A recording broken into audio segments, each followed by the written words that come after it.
we're going to start the second chapter, the second part of this course, and it's about maximum and minimum problems. So, you know, you've got something you want to maximize or minimize, and you've got some constraints or some conditions as part of the problem. Okay? So let's think back to what we did at school. Let's think back to what we did at school, right? So, at school, you had something like a function like this. Let me just push that down a bit. Okay. And you are asked to find the maxima or the minima values of these things. So, for example, you know, if the graph looked like that, you would talk about it being a local maximum, right? And if there was a bit where it looked like that, local minimum, okay? And then there was another one that looks like that, or looks like that, inflection point,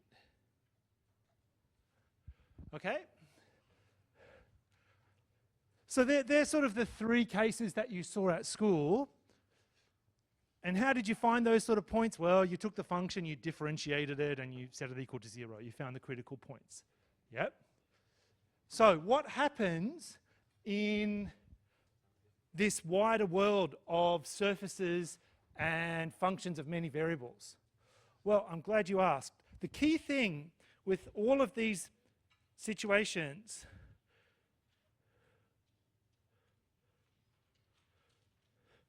what is the slope of those tangent lines at all those points of interest? It's 0. Okay? Now, think about a surface, two-dimensional surface, right? If it has a little peak, like the top of a mountain, right? It's nice and smooth though, okay? Or a valley, right? We wouldn't fit a tangent line to our function. What might we do instead as a generalization? Anyone know? Tangent plane. And what characteristic do you think the tangent plane would have? It's flat, it's horizontal, right? It's parallel to the XY plane. So, I don't know, this is a bad example, but the microphone, imagine that's my surface, okay? We talk about that being like a local maximum, and if I go to the top, right, the tangent plane is horizontal. It's horizontal. Okay? If you can understand that, then it really follows very easily from school maths or even first year maths. Okay? Now, a couple of things. I think it's pretty obvious what that and that look like with surfaces. Okay, you've got, like, you know, the top of this microphone. The bottom, I've always wanted to hold like that. The bottom of the microphone, right? But what about an inflection point? This is a little bit weirder. So let me show you on GeoGebra, and I can show you something. So let's say, I'll put this up in a sec.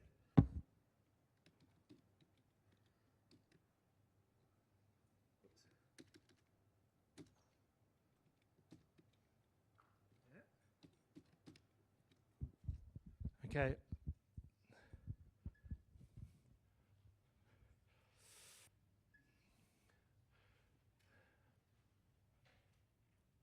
Okay, so here we are. Now, this is the two-dimensional, right? The surface is 2D. We're in 3D space. This is the two-dimensional version of a point of inflection. Okay? And the most important thing here, notice how the surface curves, right? In one direction, the surface is going up. If you look in another direction, the surface is curving downwards. Okay? So there's a mixture of curvature in this picture. Okay? There's a mixture of curvature depending on which direction you're looking at the origin. Okay? Whereas something like this,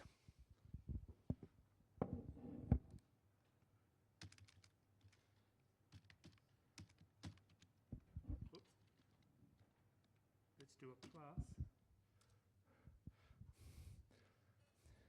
Right? You would say that has a local minimum at the origin, also a global minimum. But if you stand at the origin and you look in any direction, the surface is curving upwards, right? Yeah? Okay? So that's the difference between this saddle point of inflection in the 2D section, and a maximum or a minimum. The curvature is different. In this case, the curvature is always up, right? No matter where you look. In other cases, the curvature is mixed. You look in one direction, the surface is going down. You look in another direction, the surface is going up. Okay?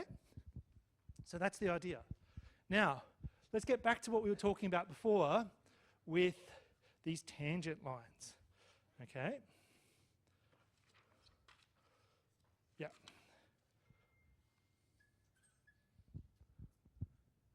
Okay. Okay, so here, the derivatives are all 0. If I have a horizontal plane, what is the partial derivatives of that? Say, you know, with respect to x and with respect to y. Does anybody know? It's 0, right? It's 0. Good, thank you. So here, we're not just interested in when the derivative's 0 for these surfaces.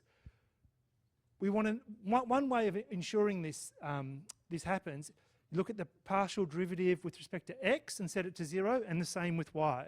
So we call these things critical points of f. So let me just write something down. Critical points of a function, right? It's points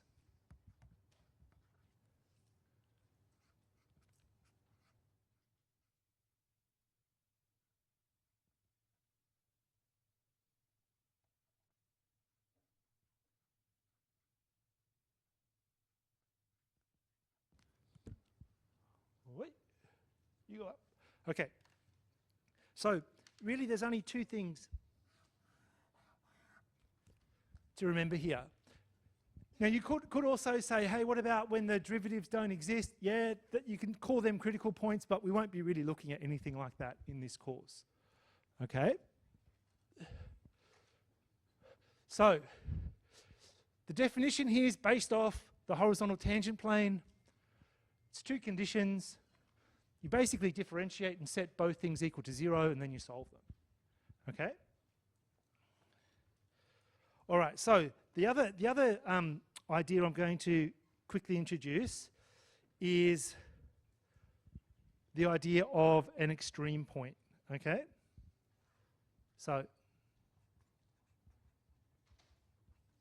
you've got a function of two variables, and you've got it's continuous, so there's no jumps or holes or anything like that.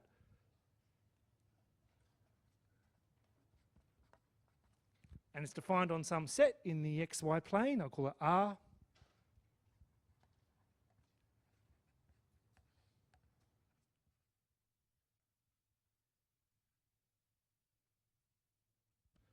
The extreme points, so local max, local min,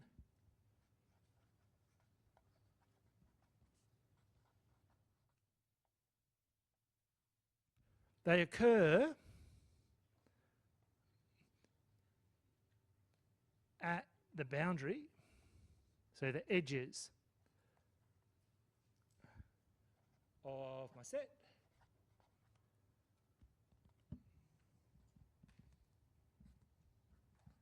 at critical points.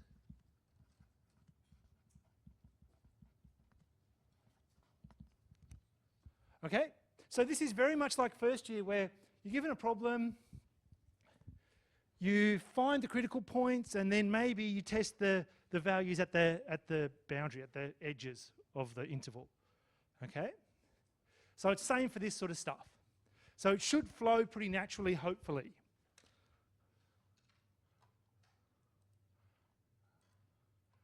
Okay. Oh. Okay. Let's have a quick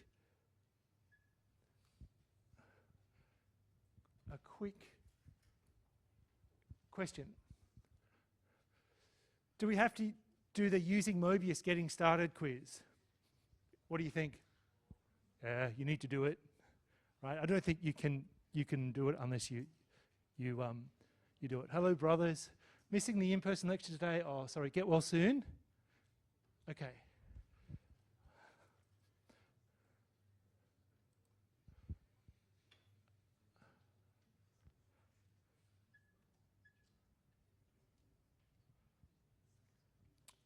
Okay, so how does this work in practice? Well, I'm glad you asked. We'll come back to this. This is super, super, super, super important. Okay? So I'll do this one in a minute, right? I actually wanted to do a simpler one first. Okay? So I'm going to go over the page. And I'm going to do this.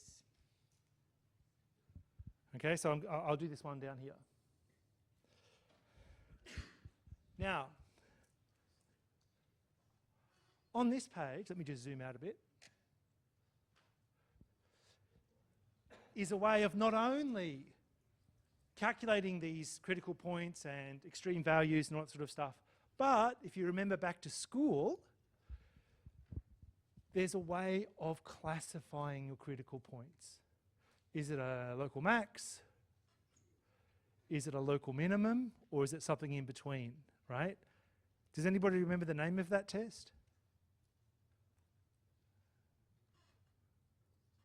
From school? What? Oh yeah, you can do that. Yeah. So tell us.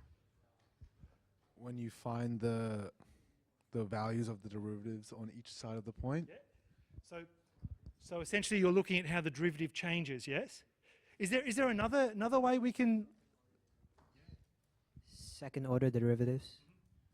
So you can, which is equivalent to pretty much what you're saying. You can look at the second derivatives, right? And it's called the second derivative test. So is there one for this situation? Yes. Okay, I'll get to that in a minute. So let's do an example first, and then I'll get to this second derivative test. All right. Determine and classify all the critical points of this function. Okay? Now, before I do that, let's just put it into GeoGebra and see what happens.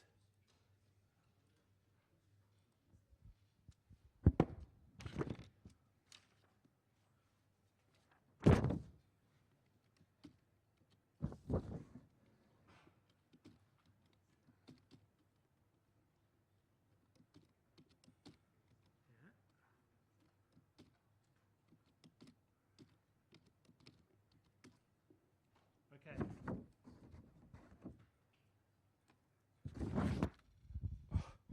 It'd be good if I put it on the screen. Hey, that would be even better.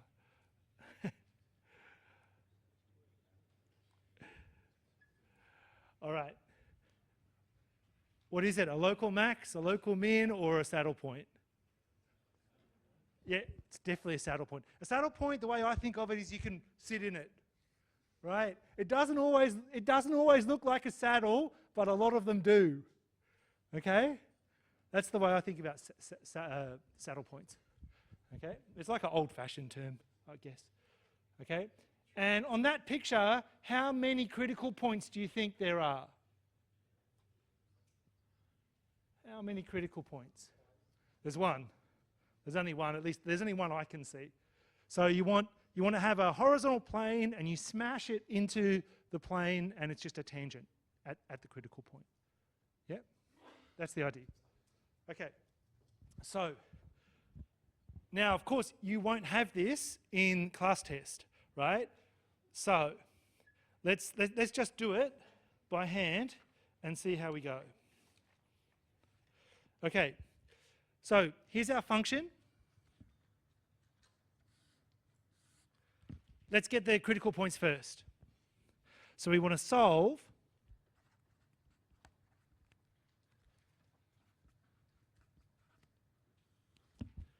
the partial derivative of f with respect to x is 0, and the same with y.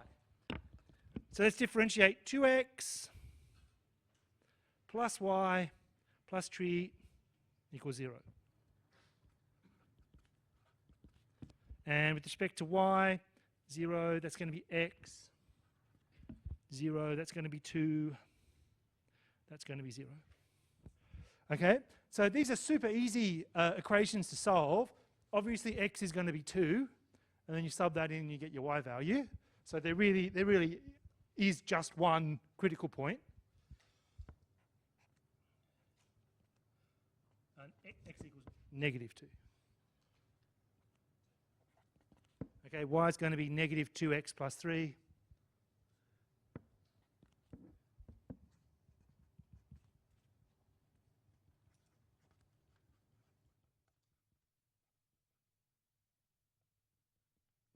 Okay, easy. Now let's get on to the classification, because the classification is important, especially because you don't have software for your examinations, right? So that actually gives this a way of testing it a whole nother level of importance. Okay? All right. So what does this second derivative test say? I'll come back to this in a second. Okay? That's the first step, so that's only first derivative, so that's not really it.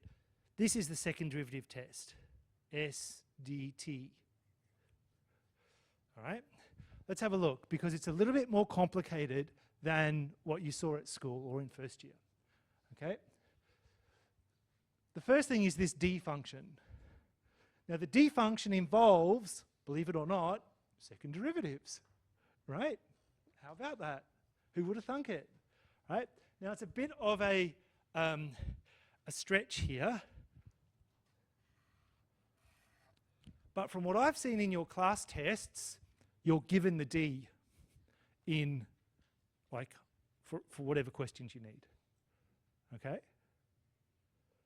So you don't necessarily need to remember that. But let's look at the conditions and the conclusions. Okay, so if we're at a point AB where this is true, what does it say? If the D is positive and the second derivative is negative, then you have a local max. If the D is positive and the second derivative with respect to x is positive, then you have a local min. If the D is negative, saddle point. And finally, if the D is 0, then you can't say anything. Okay? Now, believe it or not, this is a lot like the second derivative test at school, right? Oh, if the second derivative is positive, you got a minimum, and the second derivative is negative, you got a maximum. It's the same sort of idea. You've only got one more thing to juggle here. Okay? You've only got one more thing to juggle. So, what is this? What does this actually do, and why is it here? Okay, it's a really good question. That starred condition, the D, it's all about the curvature. Okay, it's all about the curvature. Right? Remember how I said before, if you have like a local min or a local max, and you look around your surface at the point, it's got consistent curvature. It either curves downwards or upwards, right? But with the saddle point, you can look, it might curve up that way and it might curve down that way, okay? Having a positive D basically says that the surface curves in the same way or the same direction. Okay? Having a negative D surface curves in different directions. That's how I remember it. Okay? Was there a question up the back? All right. So, oh, yes. Not over there, over there.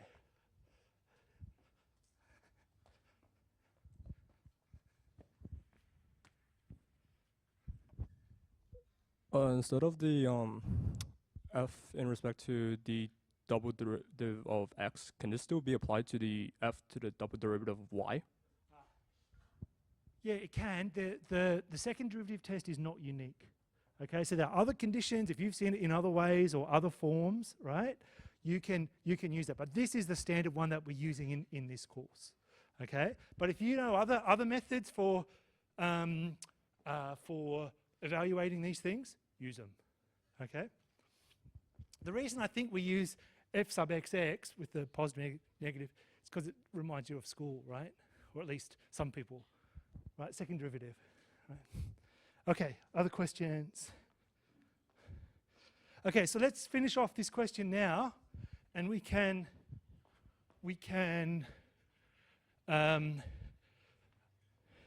see what happens.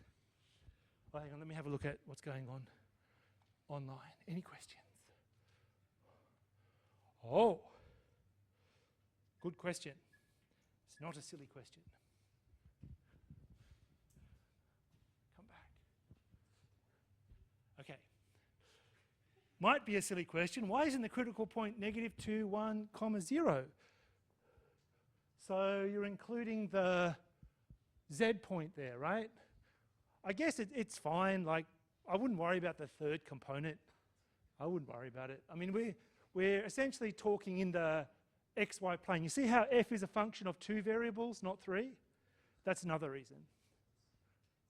Okay?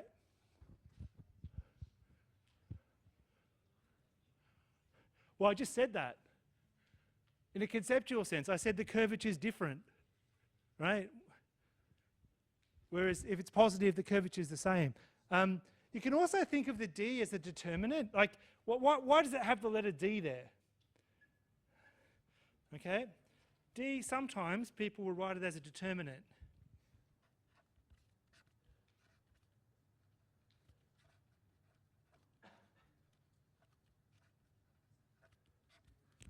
Yeah? First year. All right, so let's go through and have a look at this test. So basically, let's compute the D and evaluate it at A.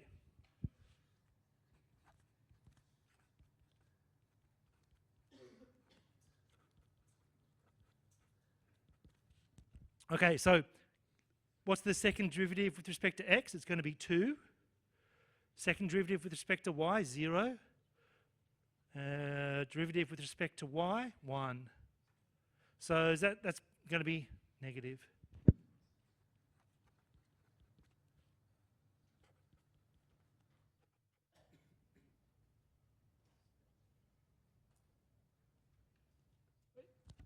Sorry. Okay. So that's a pretty easy example. Sometimes you can also factor the original equation and you don't even need calculus. And sometimes the second derivative test fails, right? Let's look at the fourth situation here. If the d is 0, then the second derivative test cannot be used. I'll show you some examples of that. You can't say anything about the curvature, really.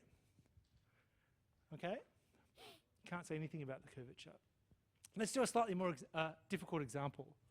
Let's have a look.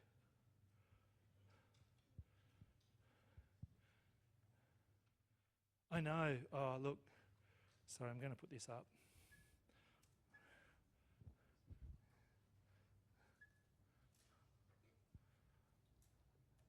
Are you going to grind to get YouTube play button? Maybe. I don't know. Like, I don't take it too seriously these days. because everyone does it. Like when I first started, not many people did it. And my colleagues were so angry, right? My colleagues were so angry at this. I remember one when I first started doing YouTube, 2008, right? One of my colleagues burst into my office, and he was mad as hell, right? And he goes, "Chris, you've got to stop this." I'm like, "Stop YouTube, you've got to stop it." And I'm like, "Why?" And he goes, "Because if you do it, the students will want for me to do it, and I don't want to do it." And I'm like, "Oh my God." Anyway, hopefully I can get to 100K. I don't really care. I mean, my kids give me a lot of crap about it. You know, they're like you're nothing. You're nothing. I say, "Oh, one of my videos is quite popular." You know, I had a popular video on LinkedIn a couple of weeks ago, and they're like, "LinkedIn, what's that? Like, that's for old people." And I'm like, "Yeah, it is." All right. Let's go back to the more involved question from before. Aha.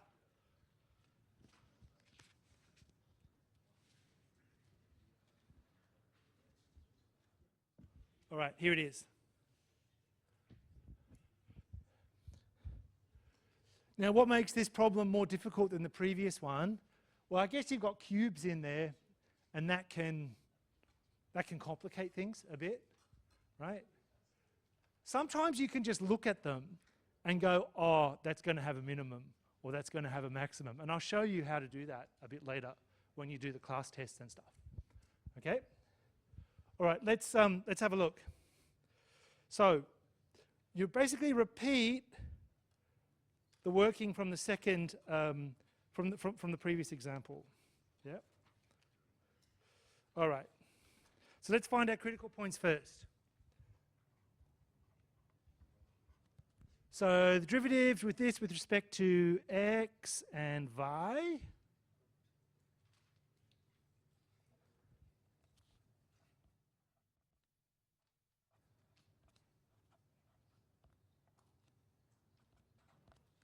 Okay, we set them both equal to 0.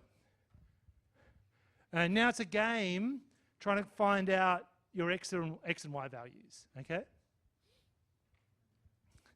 So part of the game is just simplifying.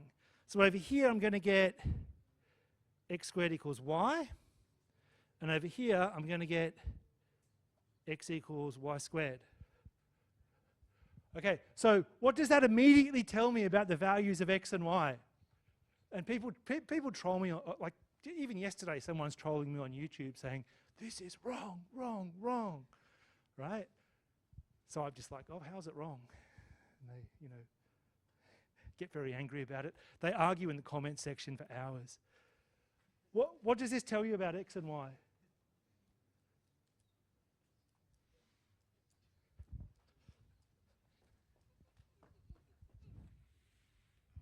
It has to be 1 or 0. Yep. I was going to even start simpler. Why can't y be negative? Because it's the square of something, right? We're not doing complex numbers anymore, right? Why can't x be negative? Because it's also the square of something, right? So if you do a problem like this and you're suddenly getting negative numbers, that's a problem, right? But you're right, 0 and 1s, right?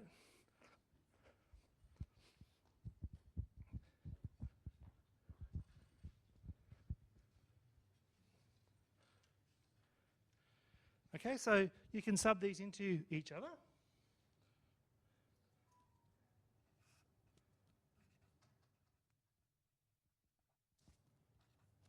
Factor.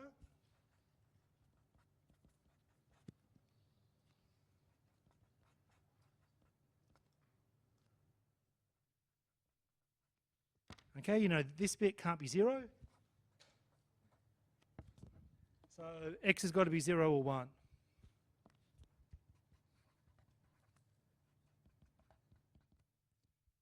Okay? So based on those two, you can then get the value of y.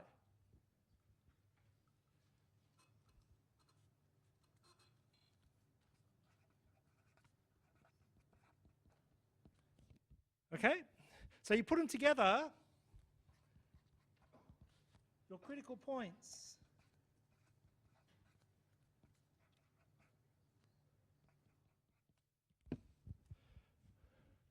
Okay, there's two of them. So now we're going to have two things to test in our second derivative test. Okay? Let's try it. So first thing I like to do is calculate the d.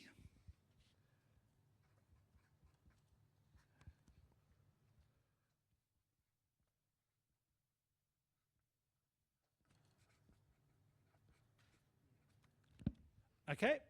And I'm going to evaluate that at point A and get some numbers, and evaluate it at point B and get some numbers. So f sub xx, so I go up here, f sub xx is going to be something like 6x. F sub yy is going to be 6x, 6y, sorry. And fxy, so take that, differentiate with respect to y, I'm going to get negative 3.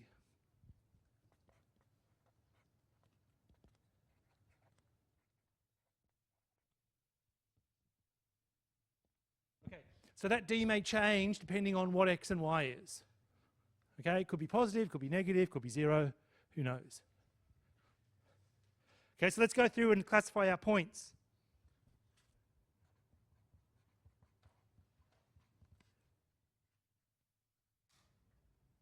Okay, it's going to be negative 9, which is negative. All right, so we go up here, it's this, the curvature is going to change.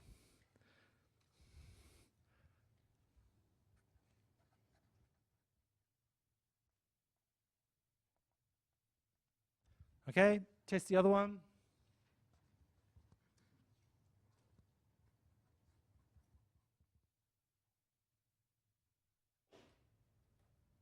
Okay, it's going to be 36 minus 9, which is positive, right? So the curvature is consistent, we just don't know which way it's going to curve. Okay, if the f sub xx is positive, then we know it's going to be a minimum. If f sub xx is negative, we know it's going to be a maximum. So let's test it.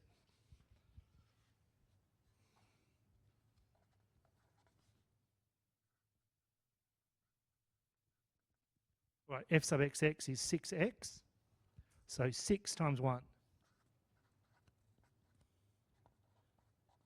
Local.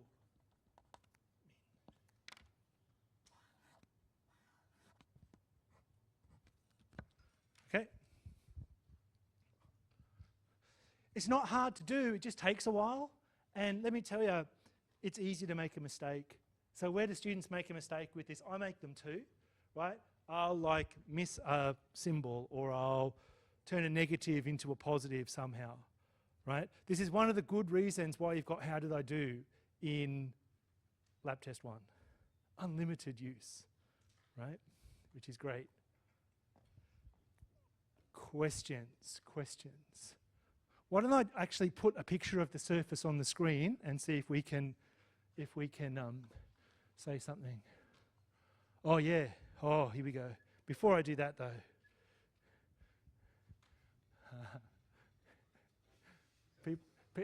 People are trolling me now on here.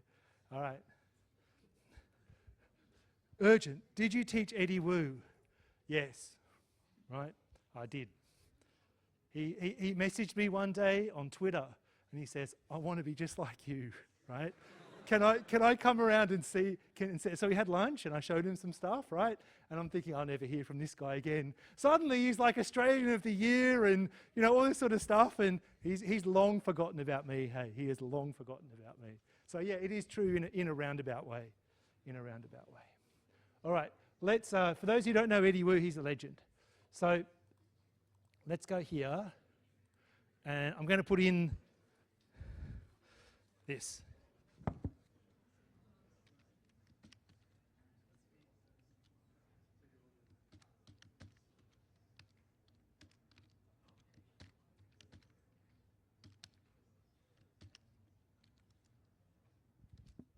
Okay. Now, it's not easy to tell what's going on from that picture, right? But that looks like something's happening there. Yeah? Right? I can get sort of a profile.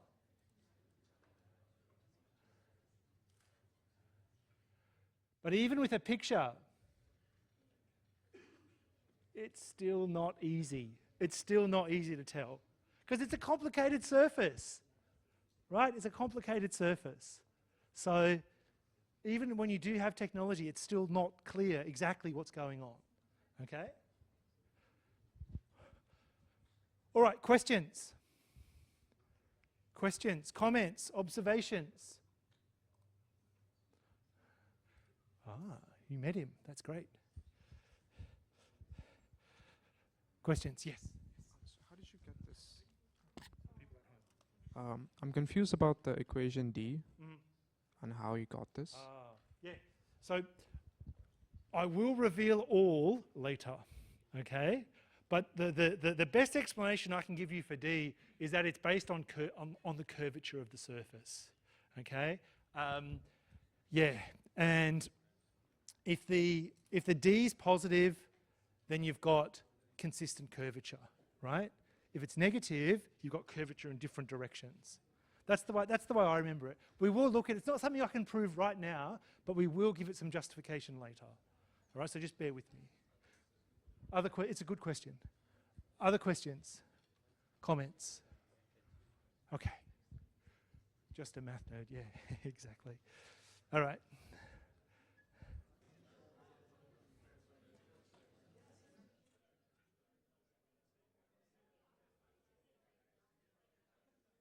So here's one from last year's lab test.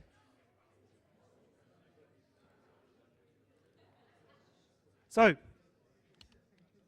somebody asked this on the Moodle forum. They said, hey, this hasn't been released. What formula am I going to get? You're going to get at least these two things, right? We will release that at some point.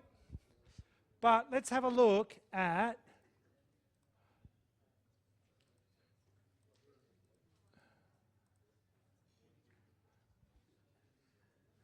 let me see if I can find it. So there's one. There's one. Yeah. Is that it? Yep.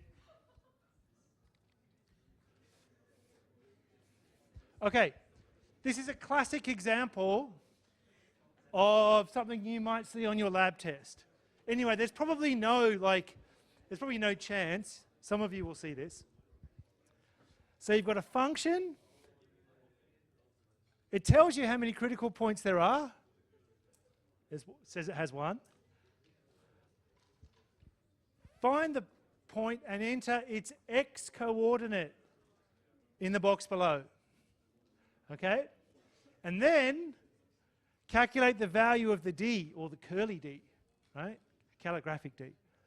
Now notice that you're given it, right? You don't have to remember it. You don't have to write it on your hand. It's just there. Okay? Enter your answer below. And then the final part is applying the conclusion of the test. Okay? Now, for questions like this, the test should work. If you get something with a 0D, there's a problem, usually. Okay? There's a problem. Okay, so critical points. Let's go and find them first. Yep. Okay. So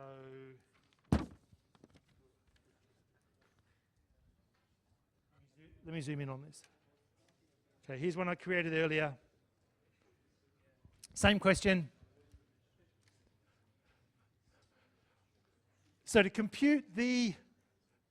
Is everything okay? Yeah. What? You'll tell me in the break, okay? Yep, okay.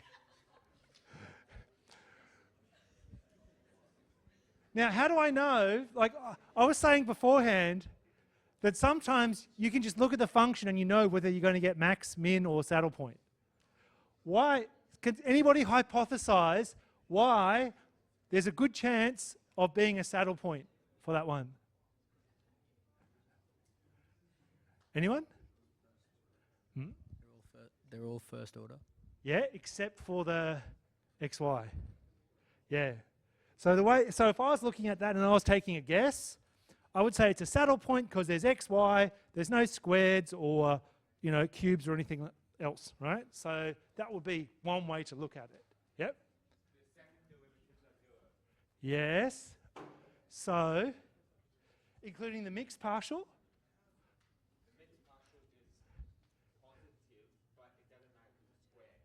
Ah, yeah, now you're talking. Great.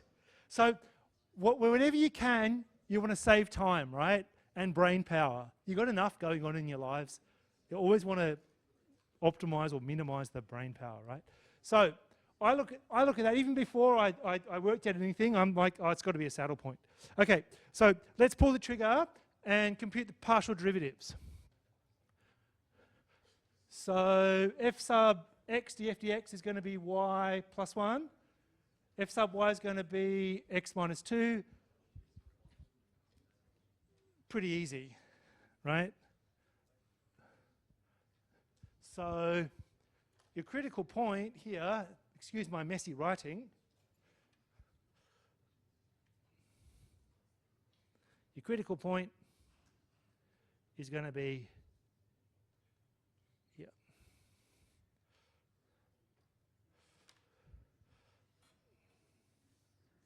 Okay? And then it's the value of D. So again, you're given D. You can test it. The unmixed partials, second order partials are all 0, right? So you know you're going to get the negative of something squared. I couldn't have said that better myself. Like that's brilliant, right? So it does. So what you're saying is it doesn't matter what this is, right? Because you're squaring it. Am I right? Yeah. Awesome. So that's got to be negative. So negative. Essentially that means the curvature is not uniform. So it's going to be a saddle point.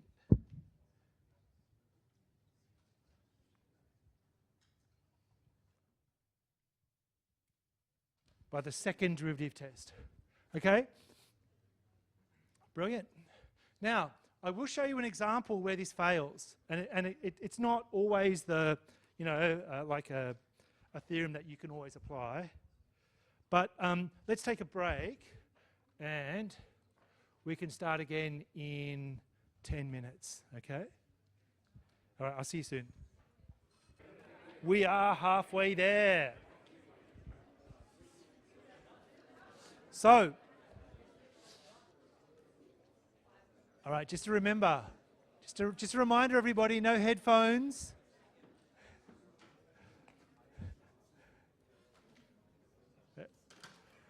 Now, just to remind everyone, in the previous lecture, we looked at local max and local min and something in between called a saddle point. Basically, if it's a surface and it's nice and smooth, then you've got these horizontal tangent planes at the points of interest, yeah? You can classify them using the second derivative test. The D is all about curvature, whether there's standard curvature or mixed curvature, right? But let's do a slightly more interesting example. Okay, we've done a couple of examples, but let's do something a bit more exotic. Okay. In this question, we've got a function of two variables, and it's got a parameter inside it. Yeah. The parameter is this A. Okay? All right. So you're kind of guided a little bit in the question saying discuss three separate cases. Okay? So let's start off with the most concrete case, A equals 2. And let's see what happens. I'll show you an example. Okay, so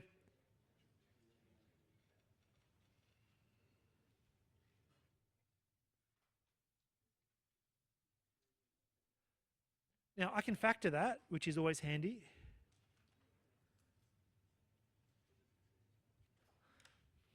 Okay. Oop. So who can tell me, without doing any differentiation, what's going to happen with the critical points of that function for a equals 2? So no calculus. Who can say something? What would you expect to happen? A global minimum. And what do you reckon the minimum value of that function will be? 7. Excellent. So sometimes you don't need any calculus, right? You don't need it. But let's actually draw a picture here on Mobius, on GeoGebra, and see what happens.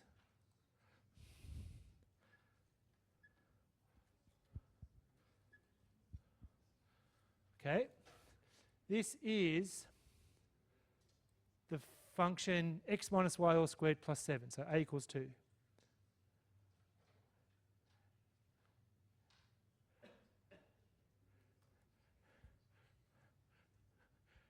Now, I'll just zoom out a bit.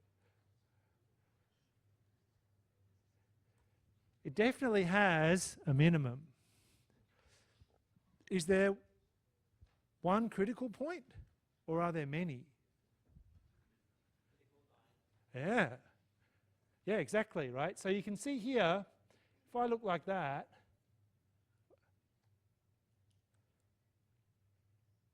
the curvature is, well, in that direction it looks like this, right? Sort of, if I stand along that line, it's increasing in several directions. But if I go over here, right, I'll be able to stand on that kind of valley, and I'll be able to see a point where the function's neither increasing nor decreasing. That direction, okay? So this is a bit of a slippery little sucker where you don't need calculus. You can just look at it and say, oh, wow, that's easy. It's just factorize it. So that's my little warning. You don't need calculus sometimes. So if I was finishing this off, I'd say, hey,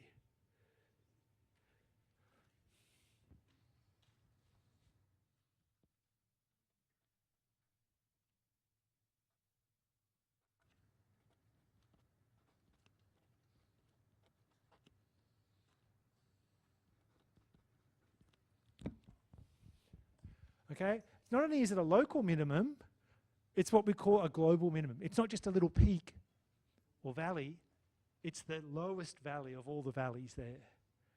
Okay? That's when we talk about global stuff. Okay, so it's not just a little peak, it's the biggest peak or the lowest valley. Right?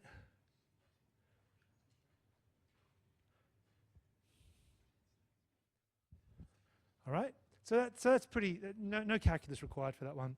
Let's do the case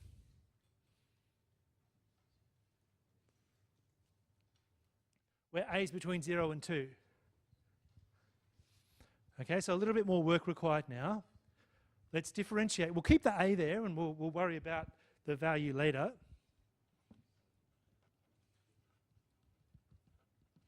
Okay, differentiate 2x minus ay equals 0 and 2y minus ax.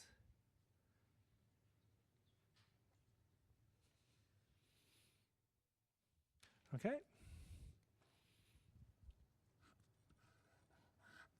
So you've got these two equations. All right, so if you put those together, just by substitution or however you want to solve them, you'll get something like this. So let's say I'm going to solve for y.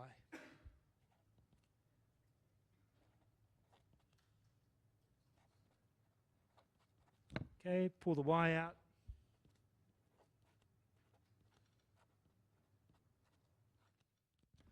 Okay, now a is between 0 and 2. So this thing in the brackets can't ever be 0. Right? We've already discussed the case a equals 2. So we would conclude that, y equals 0. Okay? So if y equals 0, x is also going to be 0. So in this case, our critical point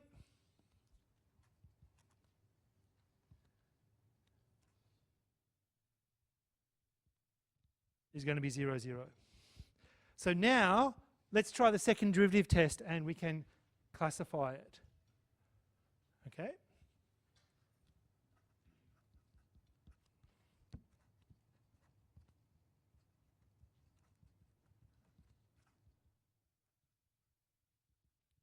Okay, so now the derivative. So let's go up there. With respect to x, that's going to be 2. With respect to y, that's going to be 2.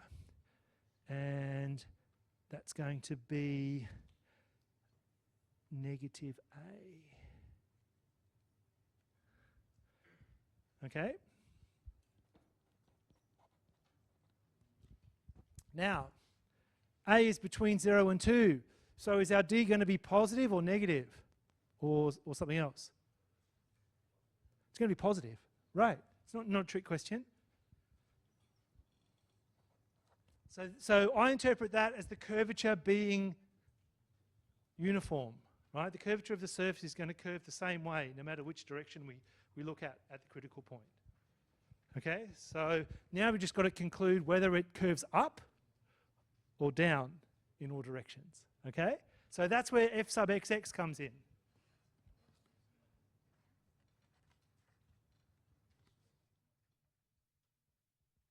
Okay, it's 2, which is positive, therefore, local min.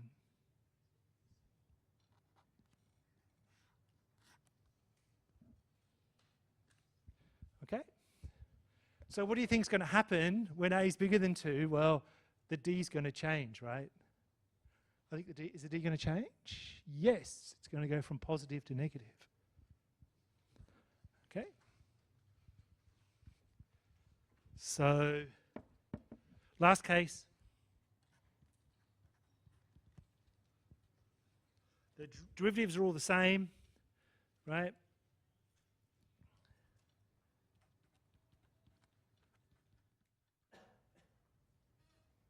Zero, 0 is still a critical point, and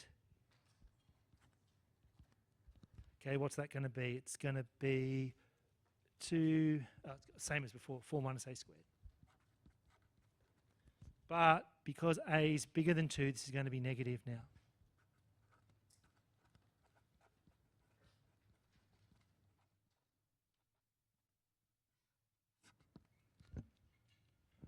Okay? So the curvature changes depending on the coefficient of xy, that a value. And I was saying this to somebody in the break, they're saying, how do you know? How do you just look at it and go if it's going to be a maximum or minimum? Sometimes you just look at the coefficients, right? So, you know, x squared plus y squared plus 1, it's going to have a minimum, right? But if it's negative x squared minus y squared plus 1, it's going to have a maximum. Okay? All right, what's happening at home? Okay, all right.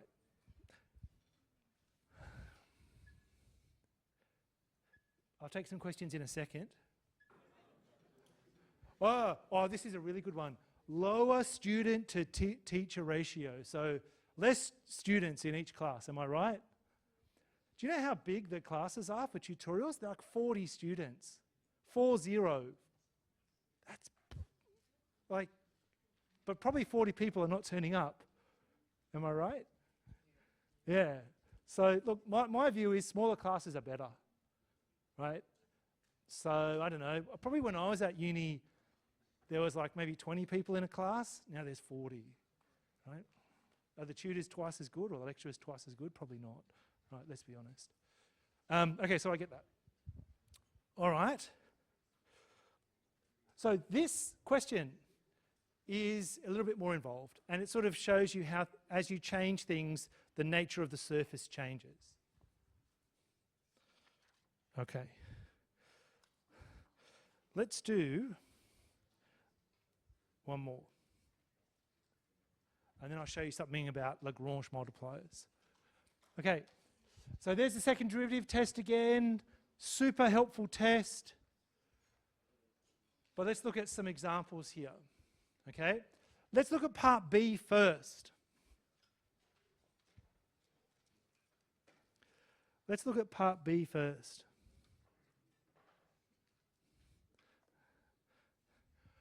What can you say about the nature of the critical points for the second function? What can you say about it? No calculus required. What can you say about it?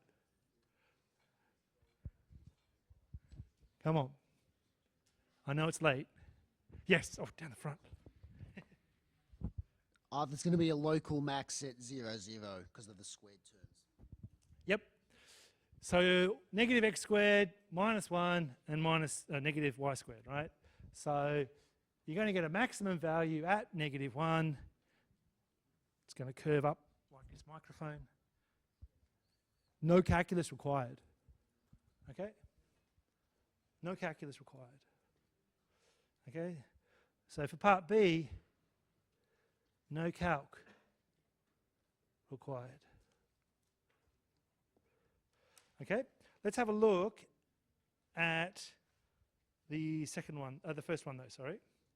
Not so easy to work out what's going on here. So let's see what Mobius tells it. GeoGebra tells us. So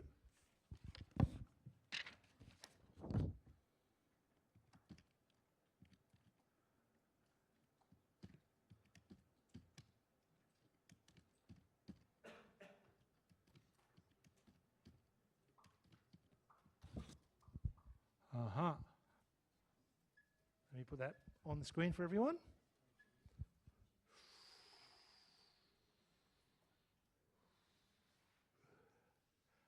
Okay, how many critical points? One, yeah. Yeah. Yeah. I'd have to think about it. You may have an XY in there, or no mixed. Yeah, I think so. It may become more complicated if you have the intersection of variables. Yeah. Okay, so one critical point, local max, local min, saddle, local min, right? Now with some of these you can factor them and it reveals its secrets very easily, right? But let's just do it and see how we go.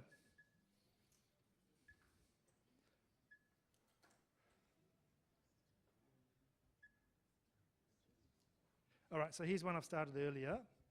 So for part A, let's do the critical points.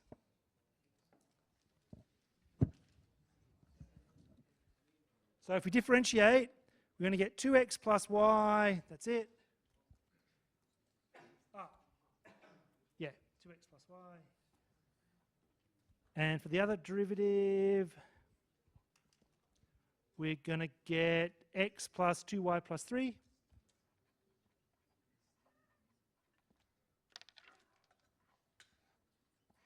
So simultaneous equations.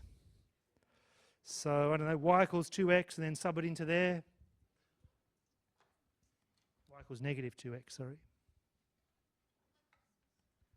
So you're going to get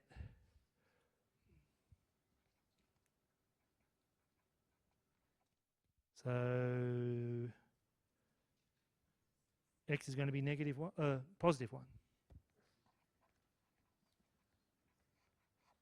Okay, the corresponding y value is going to be negative 2.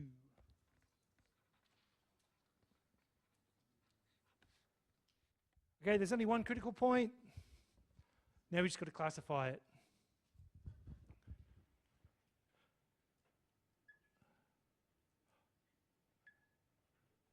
Putting on the aircon. Okay, so now let's classify it.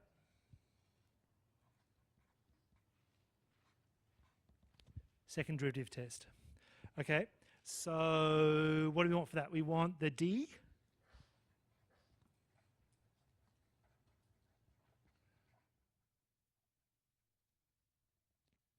Okay, now let's compute the partial. So f sub xx is going to be 2.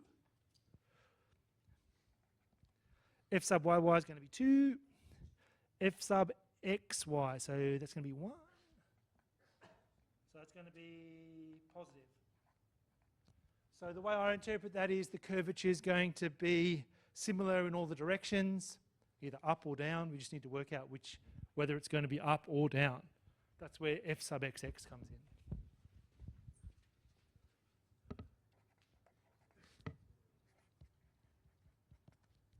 Okay, so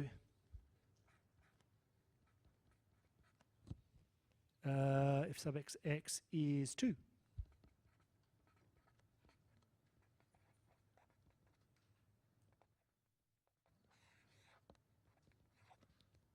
Local min. Okay, so not difficult. It's easy to make a mistake.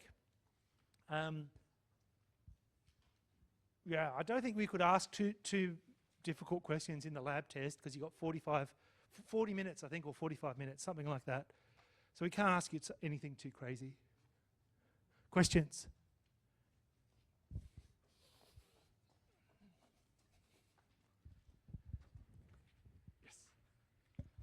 Why do we need to calculate fxx if we already calculate the determinant? Oh, good. Very good question. Why are there two things there? So the d, the sign of the d, tells us whether the surface curves consistently or differently. So when in the calculation where it says d is positive, that tells me that the surface is either curving up in all directions or curving down in all directions. Which one is it? No, well, fxx tells us whether it's whether the uniform curvature is going up or down. So the d in that case, the d being positive tells us no saddle, right? If it was negative, if d was negative, then yes, we would say yes, a saddle. Curvature is different, not uniform in different directions. Okay. So even in my head, when I work out the d, the sign of the d, I'm thinking, oh, it's positive. Therefore, the curvature in all directions, it's got to be doing the same thing, either increasing or decreasing. Which one is it? Well, let's do the second part and work it out. Okay? All right. Okay, it's gone very quiet on the chat at home. Now,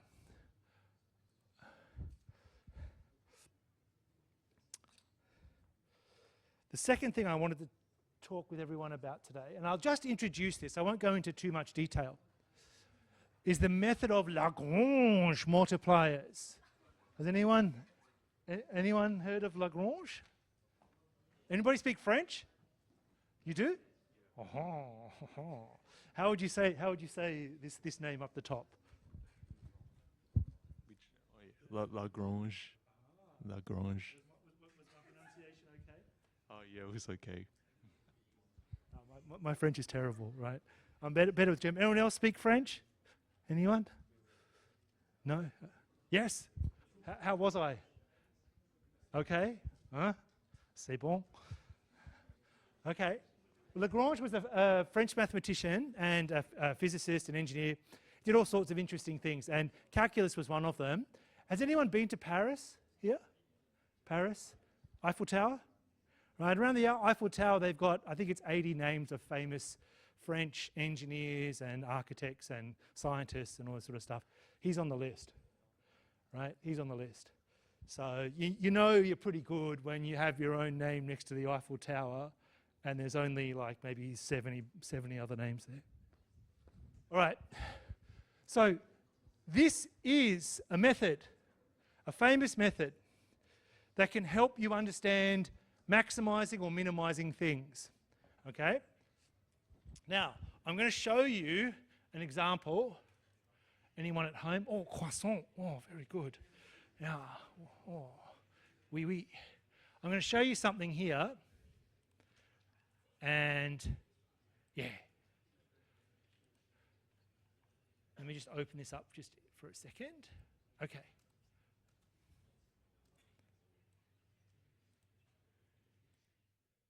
So just give me a minute.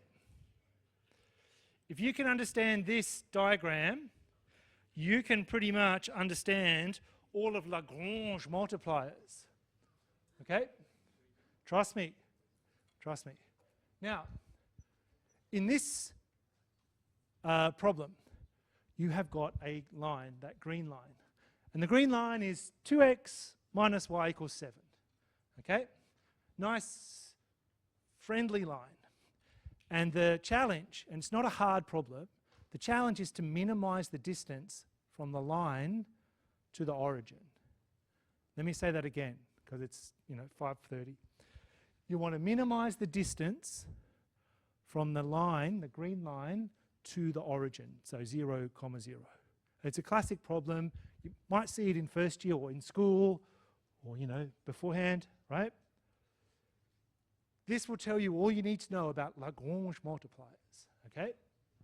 So, we have a thing, a function that we want to minimize, right? Oh, sorry, we have a distance that we want to minimize, right? And we have a constraint. The constraint is that curve, the straight line. Okay, so we're only interested in points on that straight line. Okay, so that's known as a condition or a constraint. Okay, and we want to minimize the distance. Okay. Now, one way of doing that is to draw a circle around the origin, or a sphere, and just blow it up like a balloon until it touches the curve. Okay? So let me show that to you.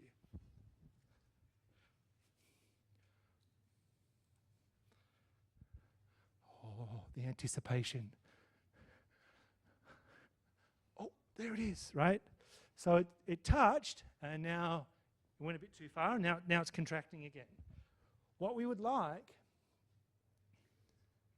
is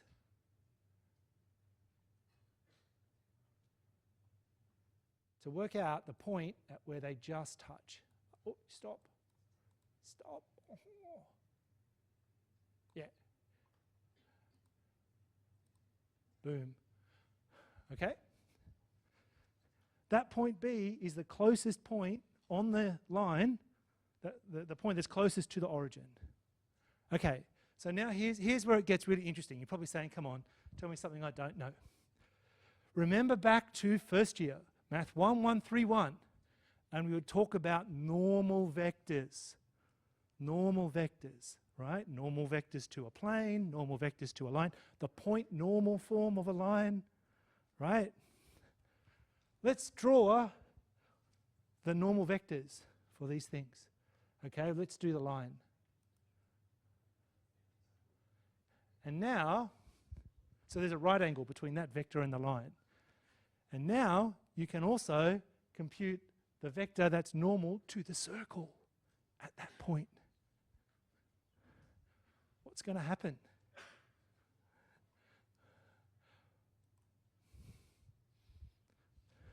What do you notice about the two vectors? They're parallel. They're parallel. They might be the same length, but they're parallel. That's Lagrange multipliers. At this special point, this minimized point in this case, the two normal vectors are parallel. That's it. Okay? That is it. That's all you need to know. That's why it works, or just from this example. The two normal vectors to each curve are parallel. They either point in the same direction, different directions, but they're parallel. Okay? You can use this idea to solve hundreds of problems. Now you can solve this other ways, no problem. But we're going to look at this Lagrange multiply method. And this is it. The two normal vectors are parallel at the point of interest. That's it. Yes, yes. They also have to be collinear. Ah. Do the lines have to be parallel or collinear? It doesn't matter because you can move vectors around and they're still the same vector, right? But you definitely want the two curves or surfaces or whatever to touch, right? Touch at a unique point. Yeah, thank you. Is the line like a tangent to the circle in this case? So they would share the same normal, Yes, right? Okay. Yeah, so you're right. So you absolutely, just say it again. Slow down a bit. The line is a tangent to the blue circle, so they share the same normal. They do. So this is a even easier way of looking at it without even bringing in Lagrange multipliers, right? But the question is, what happens with surfaces? What happens with surfaces, right? Suddenly it's not so simple anymore, okay? So you're absolutely right. Croissant. Okay, so let me give you an example. Let me see if I can open another one. Yeah. Let's see if I can open that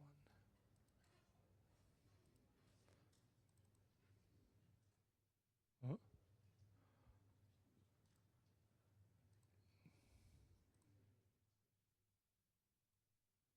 Come on. Just open. Ah. Oh. Okay. So now it gets a little bit more funky, right? So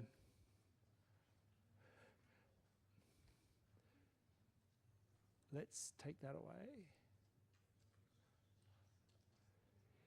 Think of the purple surface subject to the red cylinder.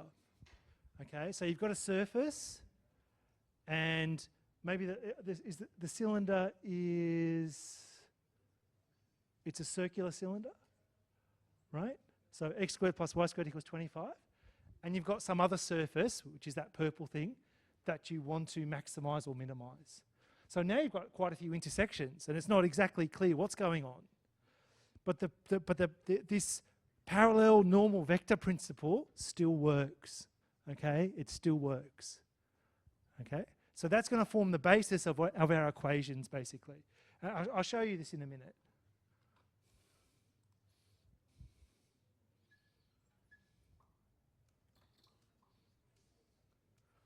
All right, now before we get to that, a little bit of notation. Okay. Who's studying fluids here? Fluid mechanics or fluid dynamics? What's the code? 2,500. Okay, all right. So in that course, you're going to do some things called vector calculus. Okay, in this course, you're going to do some as well. Now, some of you may have seen this notation. It's okay if you haven't.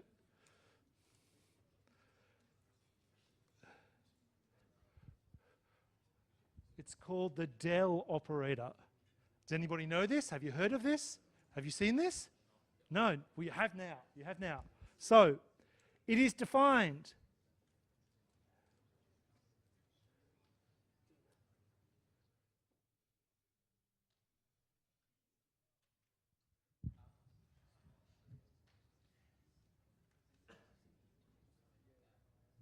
the del operator. It involves, surprise, surprise, partial derivatives. Okay? Now we use this as sort of shorthand notation for a vector that has partial derivatives in it. Okay? So let me give you an example here. Back in Math 1131, let's go back in time. Right? You had something like this.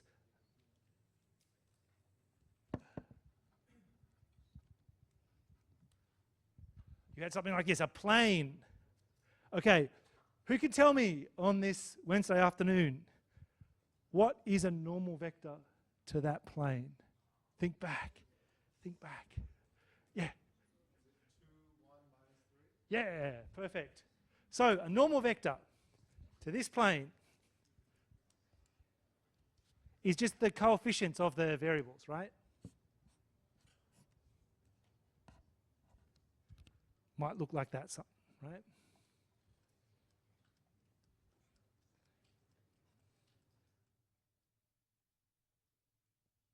Okay, so let's take that a step further now.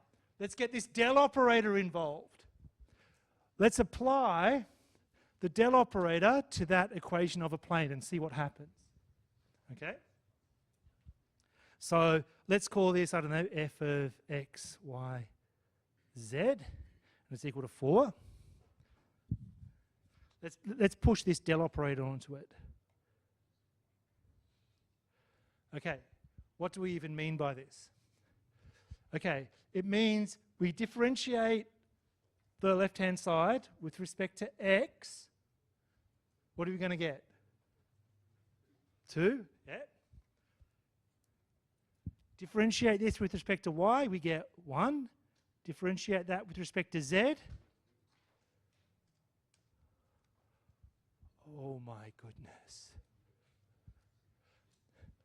So this del operator gives us something that we already know from first year. But actually, it's true in the general case. If you have a surface, right? If you have a surface like, I don't know,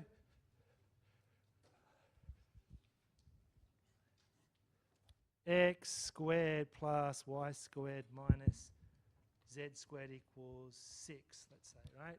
That's hard to visualize, but let's just write it down, okay? Let's compute the del operator applied to that left-hand side, okay?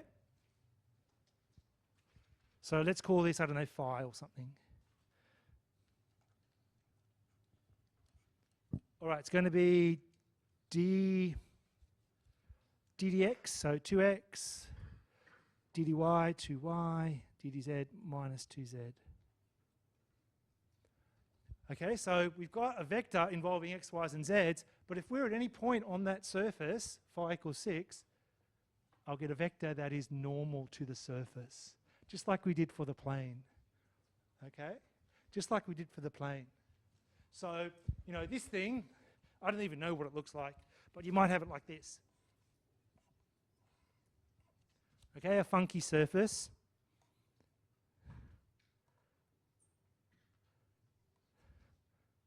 Okay? So how does this right angle come into things here? How do we even do a right angle here?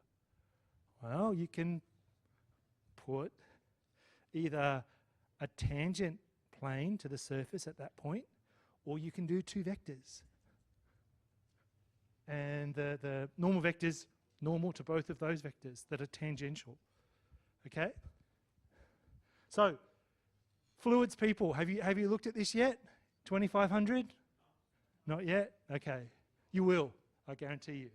Okay? Questions? Questions? Now you can prove it, you can formally prove that this del vector, this is normal to the plane, but what I'm trying to do is just convince you through simple examples from first year, like just the regular uncurving plane. Questions? Okay. Let's have a look at home. I feel cooked. I'm sorry. I feel cooked. It's getting close to my bedtime. You know what? Mine too. Right? Have a croissant, mate, perhaps. Yeah. Okay. Let's finish. Okay, you've asked, I answer. If people have questions, come down. We can finish the lecture today. Great to see you all again. See you tomorrow, hopefully. And come down if you have questions, because we have 5 or 10 minutes for questions, all right?